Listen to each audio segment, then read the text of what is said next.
Can the Prime Minister inform the House of the Government's response to the recent tragic events in South Africa? The Honourable Prime Minister. Speaker, on behalf of all Australians, I have to say we are appalled at the continuing violence in South Africa.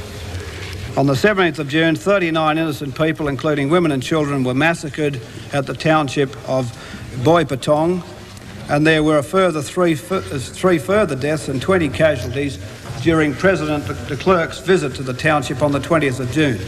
Now, Mr Speaker, to date, this sort of violence has cost the lives of over 1,400 people this year.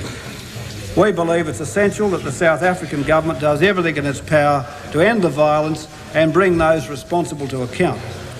We're deeply concerned that the escalation of violence has now led to the ANC withdrawing from the Convention for a Democratic South Africa, CODESA, from the CODESA process and from bilateral talks with the South African government. And we hope, Mr Speaker, that conditions can be created which will permit a return to the negotiating table as soon as possible, and that all the progress to date which we've seen in South Africa is not tragically lost. Mr Speaker, as the House will know, Australia has played a leading role within the Commonwealth in developing sanctions policy towards South Africa. These recent events clearly demonstrate that our phased approach to lifting sanctions has been correct. The government is currently consulting our Commonwealth partners and other concerned countries about our responses to these latest events. And I might say, Mr Speaker, that if the parties in South Africa wish it, Australia is ready to participate in an international observer or investigatory mechanism.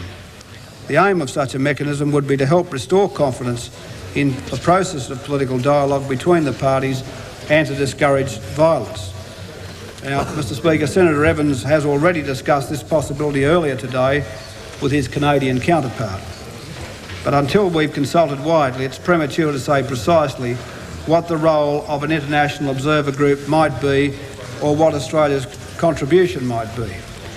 We are aware of a call by Archbishop Tutu that the South African team should withdraw from the Barcelona Olympics if certain demands are not met, and he's also raised the question of the Wallabies rugby union tour of South Africa planned for August. All I'd say about that at this time, Mr Speaker, is the government is keeping close touch with other governments and Australian sporting bodies on these issues, and as I said on the 22nd of June, it would be premature for us to take any final decisions until we see how the South African government handles the situation in coming days.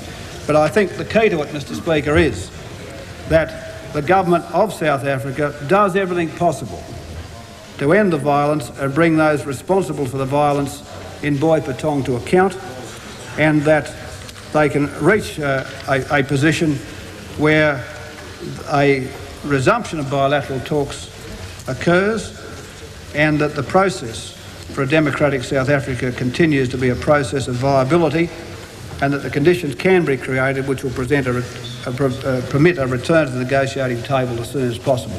That must be the reasonable and decent hope of every Australian.